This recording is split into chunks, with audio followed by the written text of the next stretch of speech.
For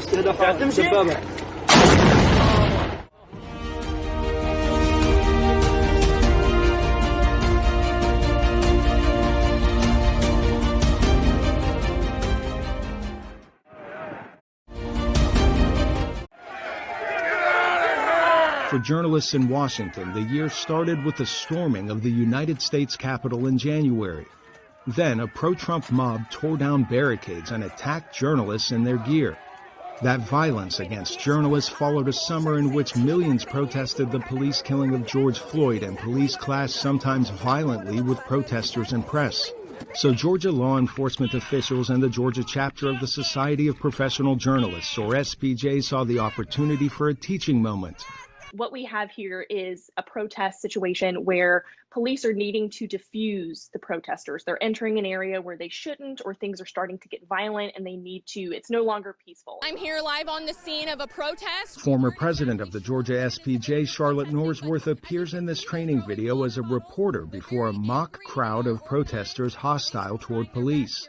The course at the Georgia Public Safety Training Center guides law enforcement to de-escalation instead of conflict, but it also teaches journalists to respect legal boundaries. Chad Wilson is Division Director for Basic Training. He says the program helps bridge the divide between law enforcement and media. You really get to see that it's not just a person with a microphone in your face, or it's not just a person with a camera.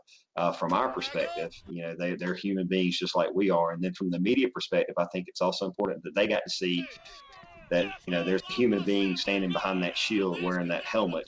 And at the end of the day, we all want to just do our job. Both Norsworth and Wilson agree there is growing mistrust between journalists and law enforcement as police have increasingly become the subject of protest.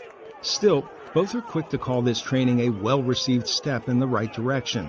Well, I think so far it's been way more successful than we thought it was going to be to start with. Police and journalists have rights that start and end at very specific time frames. And it is a two-way street that requires participation and respect from both police and the press. It won't work without that. If we get nothing other than just open lines of communication out of this, I think we've done more than a lot of people have ever gotten done. Justice! Wilson says the training also exposes officers from more rural areas to media presence they would typically not encounter. The physical program is new, but online training modules are available to all Georgia law enforcement. Arash Arabasadi, VOA News.